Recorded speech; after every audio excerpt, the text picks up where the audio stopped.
पूरा मुंबई सोया हुआ था। बांद्रा के पौश इलाके में सन्नाटा छाया हुआ था। अपने आलीशान घर में सैफ अली खान और करीना कपूर सपनों की दुनिया में खोए हुए थे। उन्हें उस बुरे सपने का कोई अंदाजा नहीं था जो उनका इंतजार कर रहा था। उन्हें पता नहीं था कि अंधेरे में एक खतरनाक साया छिपा है जिसकी नजर उनके घर पर है। तारीख थी 16 जनवरी 2025।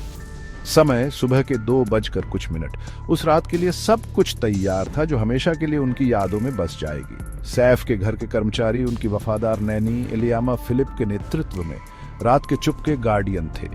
एलियामा एक शांत और मजबूत महिला पूरी लगन से घर की रखवाली कर रही थी, ये सुनिश्चित करते हुए कि सब कुछ ठीक है।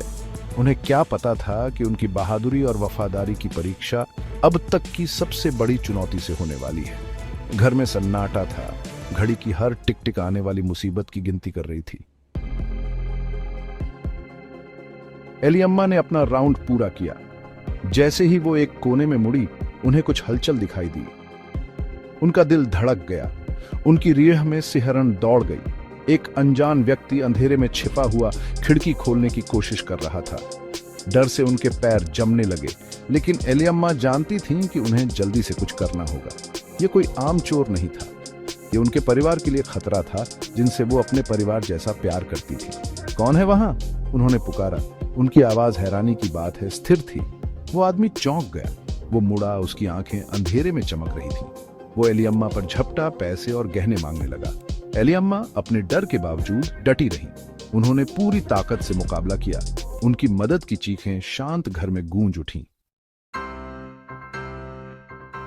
शोरगुल से सैफ की नींद खुल गई। घबराकर वो बिस्तर से कूद पड़े।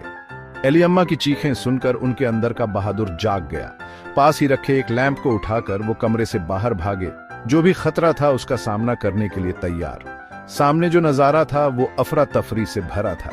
चोर अब सैफ को देखकर अपनी गुस्सा एक्टर पर निकालने लगा। दोनों में हाथापाई होने लगी। चाकू से लैस चोर ने सैफ पर कई वार किए।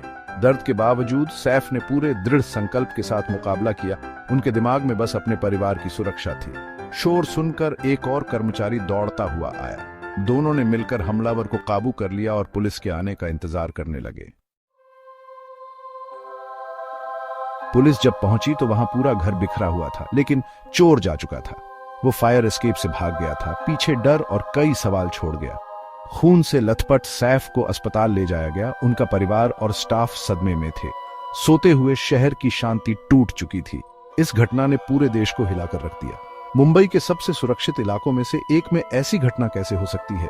इस घटना ने सबसे अमीर और प्रोटेक्टेड लोगों की सुरक्षा पर भी सवाल खड़े कर दिए। सैफ अपने जख्मों से उभर रहे थे। उनकी बहादुरी मुश्किल समय में इंसानी जज्बे की ताकत का सबूत बन गई। यह हमला एक याद दिलाता है कि ऊंची दीवारों और सिक्योरिटी सिस्टम के पीछे भी खतरा छिपा रहता है। हमला करने के सही मौके का इंतजार करता है।